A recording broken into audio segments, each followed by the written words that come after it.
हर रोज की तरह समर नहा धोकर अपने प्रोड्यूसर्स के ऑफिस के चक्कर काटने के लिए तैयार हो रहा कि तभी उसके दरवाजे की घंटी बजी और वो बिल्कुल चौंक गया, क्योंकि मुंबई जैसे शहर में एक स्ट्रगलिंग राइटर से किसी को क्या ही काम हो सकता है।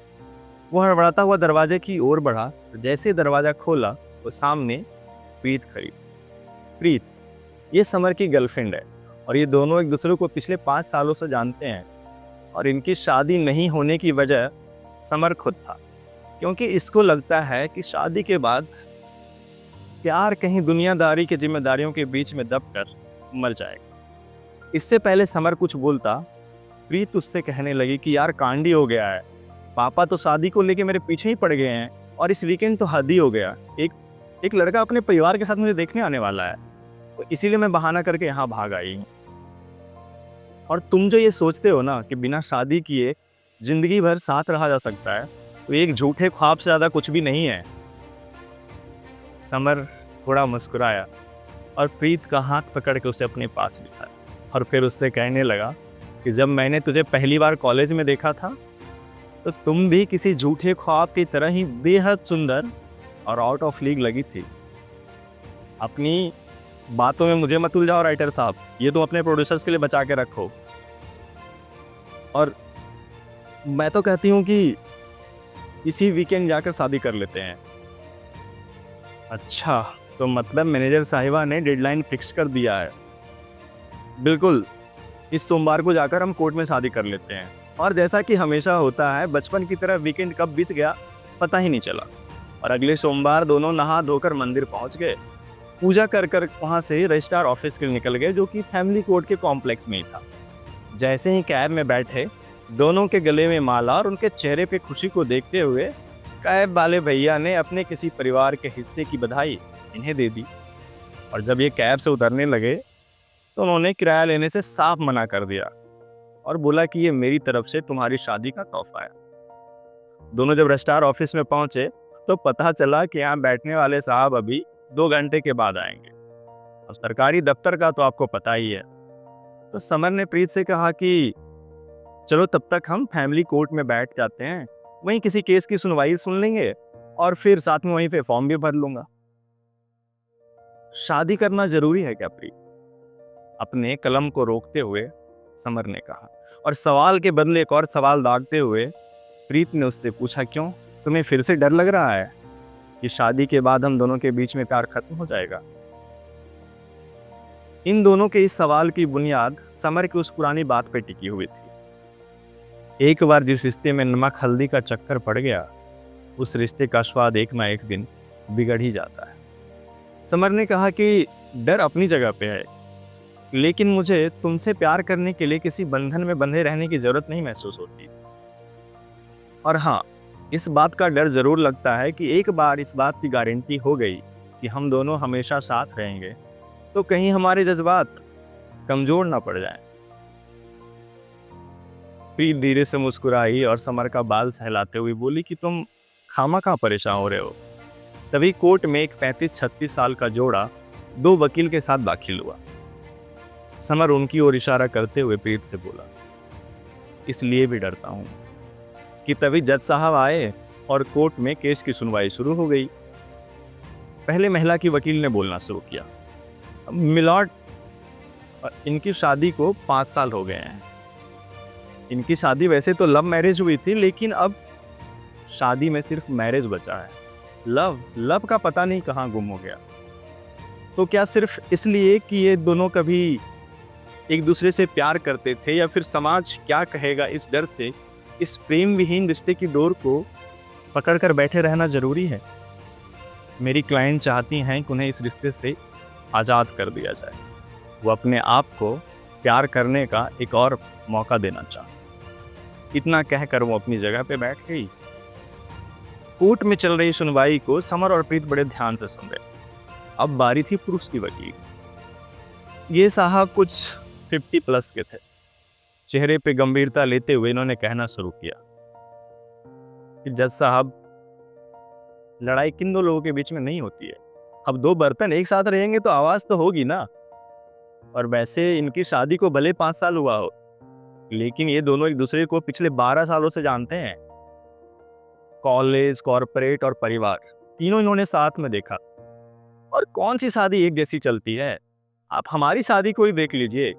पिछले 35 सालों में 3-4 साल तो हमने एक दूसरे से बिना बात के गुजार दिया होगा, और उसमें कई बार मेरी मैडम रूठ कर मायके और मैं भागकर बनारस जा चुका हूँ। और अगर हम शादी में गर्लफ्रेंड बॉयफ्रेंड वाला प्यार ढूंढेंगे तो शादी.com से कहीं ज़्यादा लोग शादी दोबारा.com पे मिलेंगे। और जज साहब, आजकल तो सरकार 15 साल चल जाती है, ये तो शादी है। इतना कहकर वो अपनी जगह पे बैठ गए। जज साहब ने महिला की वकील से पूछा कि आपको कुछ और कहना है? उन्होंने कहा कि मिलॉर्ड, अगर इजाज़त हो तो मेरी मुवक्किल कुछ कहना चाहेंगी। जज साहब ने हाँ में सर हिलाया और महिला जाकर कटघरे में खड़ी होगी। उन्होंने सरसरी निगाह से कोर्ट में चारों तरफ देखा। एक कोने में उन्हें समर और प्रीत बैठे हुए दिखाई दिए। दोनों एक दूसरे के बिल्कुल पास नहीं बैठे हुए थे, फिर भी एक दूसरे के बिल्कुल करीब लग रहे थे। उनके चेहरे पे साथ होने का सुकून था, मजबूरी नहीं। महिला ने उनकी तरफ इशारा करते हुए बोला, जज साहब, यही मिसिंग है हमारी लाइफ। हम दोनों एक दूसरे के साथ हो के भी मीलों दूर होते हैं।